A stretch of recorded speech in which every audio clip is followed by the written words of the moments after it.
Emilio. Buenos días y muchas gracias. Estuve en la Fundación hace 12 años cuando nos dieron ese premio junto a, entre otros, al colectivo Nunca Más, que en el fondo digamos que es un lema que podemos compartir. Yo estoy aquí por algo que ha ocurrido hace 79 años y eso da medida del peso que tiene el pasado sobre el presente, como cuando una sociedad no resuelve conflictos o consecuencias de las violaciones de derechos humanos y como en el caso del Estado español intenta barrerlas debajo de una alfombra y considerar que todo estaba resuelto, pues al final quienes van caminando sobre esa alfombra se acaban tropezando, como fue mi caso, que por casualidad en marzo del año 2000, entrevistando a Arsenio Marcos, un militante comunista que había estado 6 años en la cárcel, me llevó al lugar donde estaba la fosa de mi abuelo y ahí creció una pregunta que era qué hacer con ella. Yo escribí un artículo entonces en la prensa local titulado Mi abuelo también fue un desaparecido, porque 2 años antes había sido detenido Pinochet en Londres y la Audiencia Nacional Española había aplicado el principio de justicia universal para ello, pero digamos que no había una mirada de los derechos humanos sobre los crímenes de la dictadura, por lo menos en mi generación, ¿no? Yo había hablado pues con mis compañeros de colegio, con mis amigos, de qué les había ocurrido a nuestros abuelos en la guerra, pero bueno, o habían muerto aquí o habían muerto allí y nada más, ¿no? Pero evidentemente había más cosas y durante muchos años incluso una cierta parte de la historiografía había tenido la obsesión por contar, por dedicarse a lo cuantitativo, a cuántos muertos había generado cada uno de los llamados bandos, pero lo cualitativo pues ha ido emergiendo poco a poco y tiene que ver con cosas de las que hablaba Lourdes, de gente que detrás tiene historias y que ha sido víctimas de crímenes que no prescriben, ¿no? Cuando acaba la guerra, el franquismo hizo, entre comillas, sus políticas de la memoria y hay un par de decretos, el primero de ellos sobre las exhumaciones que se podían hacer en el año 39, que eran exclusivamente para víctimas de la barbarie roja, como dice ese decreto del 16 de mayo. Y en el de la derecha se puede ver cómo el 80% de las plazas en la administración pública, y hablamos de una administración pública mermada por la guerra, los exilios, las represiones, estaban reservadas para mutilados, excombatientes, exhaustivos y personas de la familia de las víctimas de la guerra, ¿no?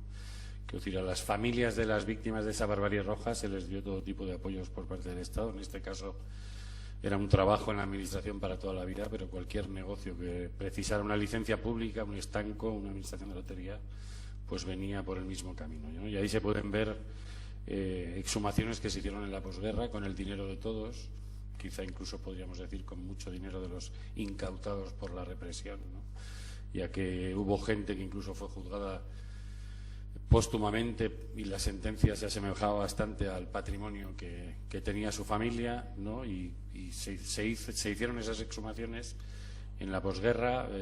Es curioso, hay imágenes en la película de Marsilio Martín Patino, Canciones para después de una guerra, ¿no? Donde habla en Torrejón de los mártires y va haciendo un relato, ¿no? De esas exhumaciones. Familias tuvieron que esperar a la transición, ¿no? Y en muchos casos sin el apoyo institucional. Yo cuando veía ahora las fotos de Lourdes, donde había actos con representantes institucionales, pues nosotros a menudo carecemos de esa presencia en los actos de entrega de los restos y de hecho muchos discursos de muchos alcaldes a veces son que prefieren mantenerse neutrales, ¿no?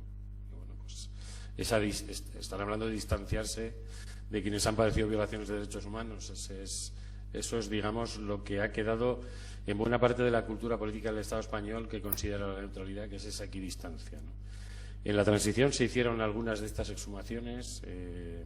Ahí se puede ver un libro a la derecha, El desaparecido, posiblemente fue el último desaparecido de la dictadura en septiembre del año 1973, Cipriano Martos, un militante del FRAP, que fue detenido en Reus, obligado a beberse un cóctel molotov y asesinado por la policía, y su familia no pudo recuperar su cadáver.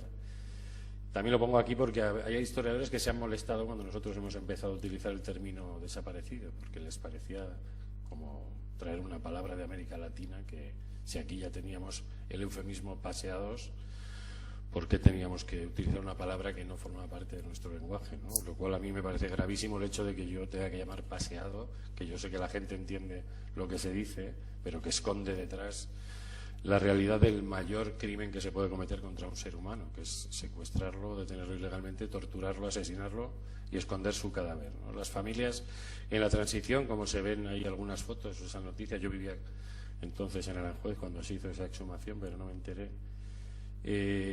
Bueno, hicieron sí trabajo científico, pero algo que demuestra que los derechos humanos no hace falta haberlos leído ni conocido para defenderlos, ¿no? Precisamente forman parte de la base de la mínima dignidad que requiere alguien, independientemente del carné político que lleve en un bolsillo, ¿no? Y así esas familias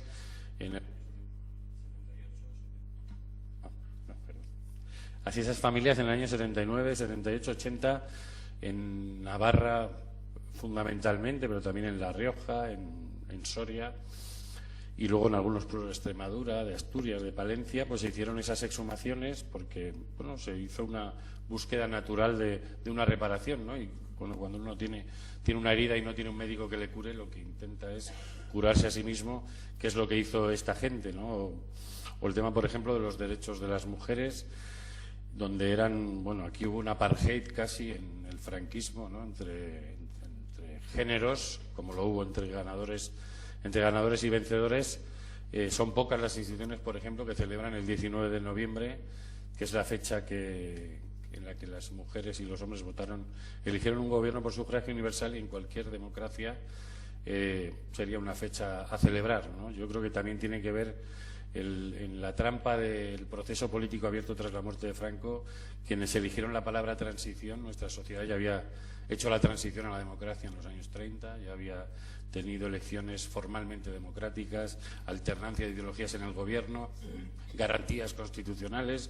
Quiero decir, no había nada, o no hubo nada en los años 30 que no fuera una democracia, incluso más avanzada que algunos de los países que tenemos como referencias democráticas en Europa actualmente, ¿no? Pero en esa operación de diseño político, donde no se legalizaron partidos republicanos, que fue una pizarra en la que se dibujaron muchas cosas de la transición, pues lo que hubo es una recuperación de la democracia, ¿no? Lo que pasa que el estatus de quienes están en las fosas comunes, de quienes fueron represaliados, y el estatus de los represores cambia totalmente si hablamos de que en los 30 lo que derrocó el golpe militar del 18 de julio fue una democracia con todas sus letras para los años 30, o fue pues esa imagen generada por el régimen de vandalismo, quema de iglesias y violencia que mucha gente todavía desgraciadamente hoy pervive, porque quizá en los centros de enseñanza este tema no tiene la profundidad que debería, ¿no? Y por si alguna cosa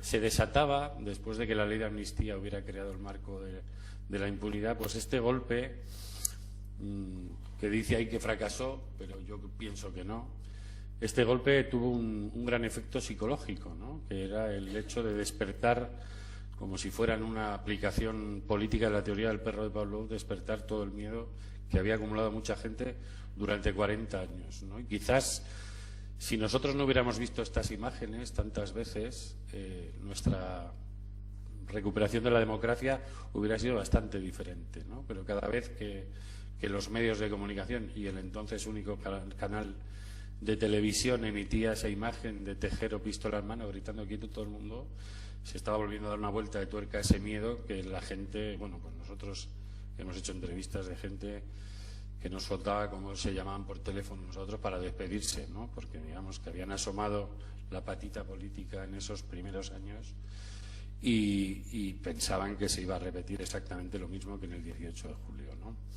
Eso lleva a que el Congreso de los Diputados español conmemore el Día de las Víctimas del Holocausto, que fue el pasado 27 de enero, conmemore el Día de las Víctimas del Terrorismo el 27 de junio, pero la dictadura franquista no tenga una fecha ni un espacio simbólico en el calendario de sesiones donde se pueda reconocer a quienes lucharon por la democracia, que que muchas veces no son quienes están en la foto de los padres de la democracia, ¿no? Y son gente a menudo que muere en silencio, que no tiene necrológicas en los periódicos y que merece todo el reconocimiento de una sociedad como la nuestra, ¿no? Y ahí hay una cosa del Senado que es en el año 82, y esto mide muy bien la estrategia del Gobierno de España con respecto a este tema.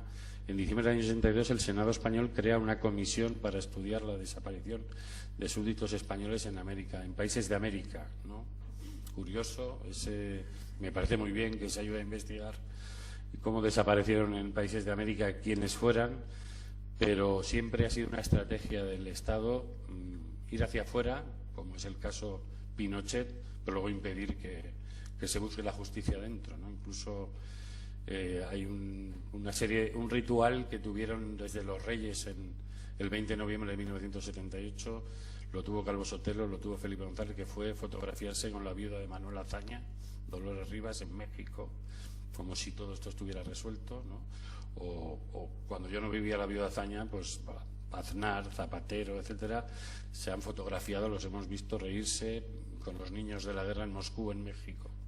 Cuando aquí realmente, pues en el gobierno de Aznar, por ejemplo, se financiaba con dinero público la Fundación Francisco Franco, que ya su existencia, o sea que ya el hecho de hacer donaciones a una fundación cuyos objetivos son ensalzar la figura de un dictador, ya es grave que eso desgrave impuestos, quiero decir, o que los familiares de las víctimas de la dictadura tengamos que pagar con nuestros impuestos la tumba de Franco, pero el gobierno de Aznar y el gobierno de Rajoy, lo ha reconocido recientemente el ministro Morenés, gastaron dinero público en exhumar y ayudar a las familias de los caídos de la División Azul, ¿no? Algo que, bueno, pues explica muy bien cuando nosotros hemos ido a esos gobiernos a pedir ayuda y se nos dice que la sociedad española ha decidido mirar hacia el futuro, pues bueno, hay un ojo que tenemos que cerrar y otro que puede mirar hacia otro pasado, ¿no? Toda esa política hizo en este esquema es una herramienta del rastreador de Internet Google que se mete en las hemerotecas a buscar un término y cómo se repitió en un margen de años. Aquí está el término víctimas del franquismo entre 1980 y el año 2010 y se puede ver considerando la plaza pública, ¿no? Los medios de comunicación como algo que relata, digamos, lo que emerge en la esfera pública, pues una sociedad en blanco, ¿no? Donde esas víctimas apenas emergían en años acabados en 6 y en 1, que eran los que hacían aniversario con la guerra civil, y hay años donde no existen en ese espacio público, ¿no? Y hablamos de miles de personas y de delitos gravísimos. Se ve ahí claramente cómo hay un cambio con la llegada del siglo, ¿no? Tiene que ver con las exhumaciones, tiene que ver, esto es el año 2002, nosotros fuimos a Naciones Unidas en ese año, el Grupo de Trabajo contra la Desaparición Forzada e Involuntaria de Personas, a presentar 64 casos. En el año 2004, este pico, el gobierno de José Luis Rodríguez Zapatero anuncia que va a crear una ley de la memoria. En el año 2006 se debate la ley de la memoria y se presentan 14 denuncias en la Audiencia Nacional. En el año 2008, el juzgado número 5 de la Audiencia Nacional se declara pertinente para investigar esos crímenes y en el 2010 se cierra el caso en el Supremo, ¿no? Eso provoca, además, que ante el cierre de esa investigación y la condena del Supremo, nosotros, con el caso de Darío Rivas, el hijo de un alcalde republicano, un pueblecito de Lugo, de Castro de Rey, que vive en Buenos Aires desde los años 30, iniciáramos una denuncia ante la justicia argentina buscando justicia. Pero bueno, ahí se da un punto de inflexión en el que empieza a haber una conquista de espacio, en el que nosotros, y yo personalmente, casi de forma autodidacta, contacté con el grupo de trabajo de la ONU, que vino en septiembre del 2013 y estuvo recorriendo varias ciudades del Estado. En el 2006, con el actual relator de Naciones Unidas para la Verdad, la Justicia y la Reparación, Pablo de Greve, que ha hecho un informe contundente en el que da un enorme tirón de orejas al Gobierno de España. Hay que tener en cuenta que el Gobierno de España y el Congreso de los Diputados de España no tienen una comisión de derechos humanos, y el único organismo de derechos humanos que tiene el Gobierno español forma parte del Ministerio de Asuntos Exteriores. Entonces es un problema. Uno entra en su página web, en la Dirección General de Derechos Humanos del MAE, ve prioridades de España, pincha en el link y ninguna de las prioridades está en el Estado español. Todo es siempre muy lejos y en países menos desarrollados, por lo menos en el terreno económico, ¿no? Eso ha creado una cultura donde todavía hay bastante censura en algunos aspectos. Esto es una exposición que se hizo en Nueva York en el año 2007 y que se repitió en Madrid en el 2008, y el catálogo de esas dos portadas es el mismo. Lo que ha desaparecido de la portada es la palabra fascismo, ¿no? Entonces, bueno, pues aquí todavía, o por lo menos donde yo vivo en Madrid, no se puede llamar a las cosas por su nombre, ¿no? Y si ni siquiera podemos enunciar, ¿cómo vamos a poder denunciar algo que ha ocurrido y que ha sido gravísimo? Bueno, como decía, en ese año, en el 14 de abril del año 2010, se presenta esta querella. El hombre que está en medio de la foto es este Darío Rivas, del que hablaba. A su derecha está Nora Cortiñas, fundadora de las Madres de Plaza de Mayo, que el año pasado estuvo en el penal de Valdenoceda, en Burgos, donde se entregaban los restos de varios presos identificados. Y a la izquierda está Inés García Holgado, sobrina de otros dos desaparecidos.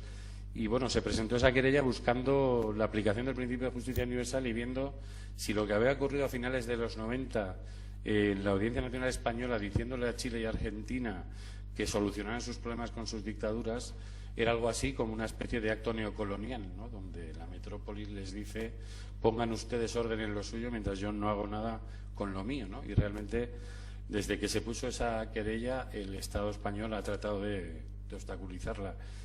Se puso el 14 de abril, el 21 de abril, el fiscal general del Estado entonces, Cándido Conde Pumpido, estuvo en Buenos Aires y tuvo una entrevista con el fiscal al que le había caído ese caso, y unos días después el fiscal argentino dijo que esto ya se estaba juzgando en España, cuando una instancia superior del Poder Judicial argentino le pidió que lo demostrara.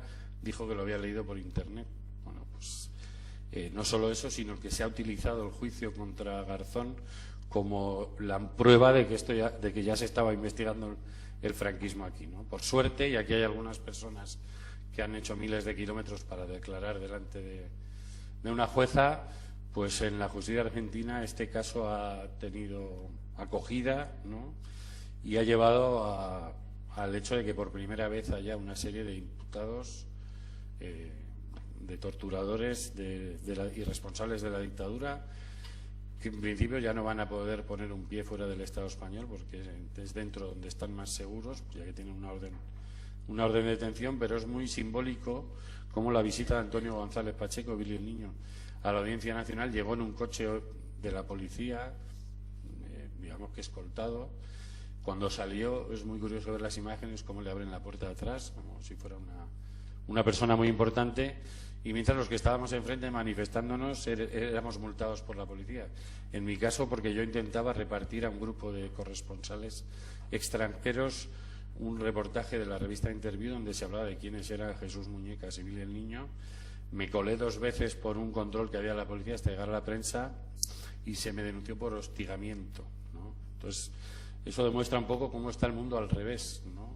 Realmente, bueno, pues a quien se debería cuidar es a gente como Ascensión Mendieta, que está ahí a la derecha, una mujer que cumplió 98 años a bordo de un avión que iba de Madrid a Buenos Aires, y a la que recientemente el juzgado de Guadalajara le ha denegado la exhumación de su padre, bueno, por cuestiones casi burocráticas, pero lleva un año, una petición, casi llega un año de la jueza argentina María Servini de Cubría para que se haga esa exhumación, y han estado, bueno, pues mareando informes durante estos 9 meses, ¿no? Y es muy triste que una sociedad haga a gente como Ascensión, que ya pasó bastante cuando el principio de lo que sufrieron estas familias fueron, bueno, esos asesinatos, que tenga que andar volando a Buenos Aires no para darse un paseo por la ciudad, sino para intentar buscar en el sitio que sea un derecho que tiene, ¿no? Y en ese sentido, la Ley de la Memoria, que se aprobó en el año 2007, que lleva 7 años en vigor,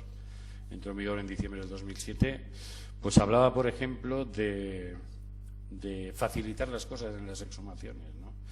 Y los derechos humanos, evidentemente, no se facilitan, los derechos humanos se garantizan.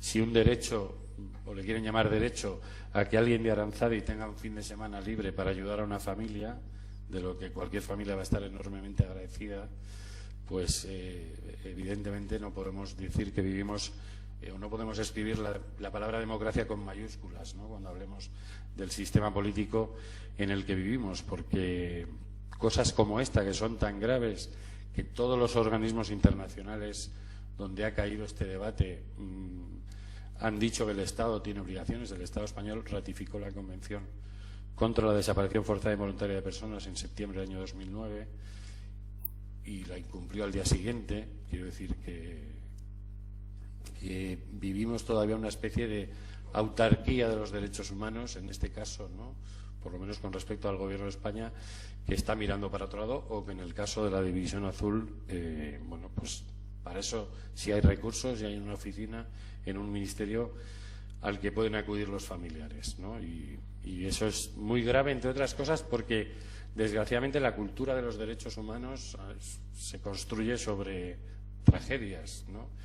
Y una de las cosas que nosotros tenemos que aprovechar es precisamente en este presente todos los frutos que puede darnos ese pasado trágico, ¿no?, que desgraciadamente es así, que representa muy bien esa ilustración de Castelao, un intelectual gallego del que se cumplen ahora 50 años de su muerte en el exilio argentino, que se ve como echan cadáveres en una fosa. Ese dibujo está hecho en 1937 y debajo hay una leyenda que dice: no entierran cadáveres, entierran semillas, ¿no?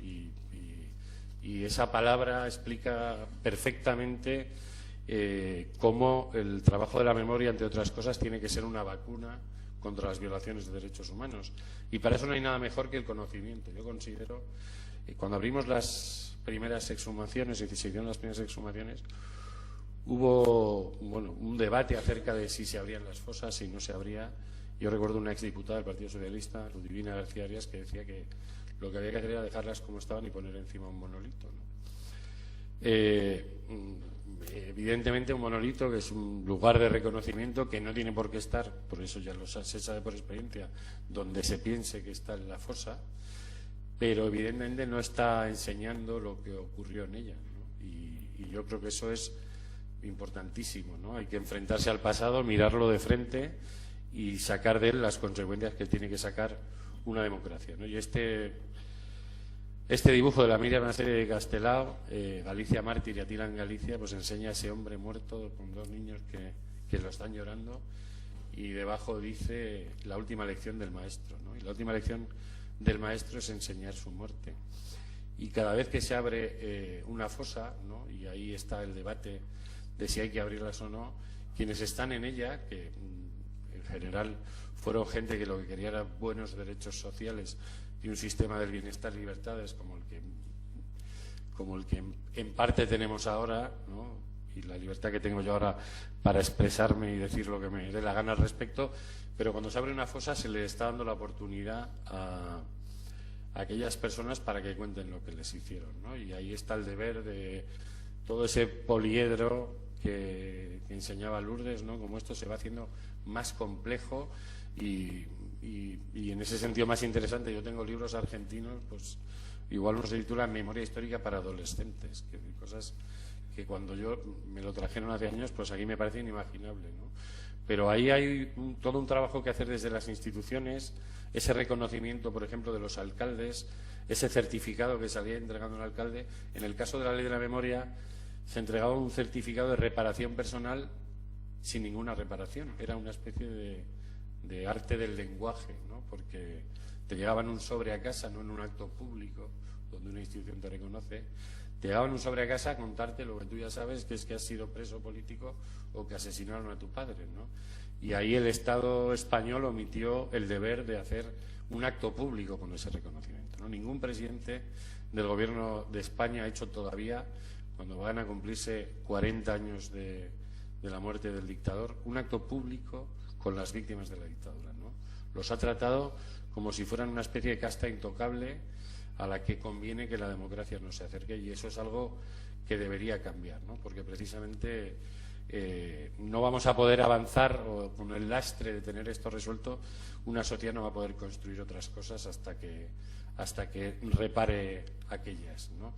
Y ese maestro que está ahí, que podía ser mi abuelo o cualquiera de los hombres que está en una de esas fosas, cuando se le exhuma y se cuenta lo que le hicieron, está dándonos una gran lección de historia y de lo que son los derechos humanos. Muchas gracias.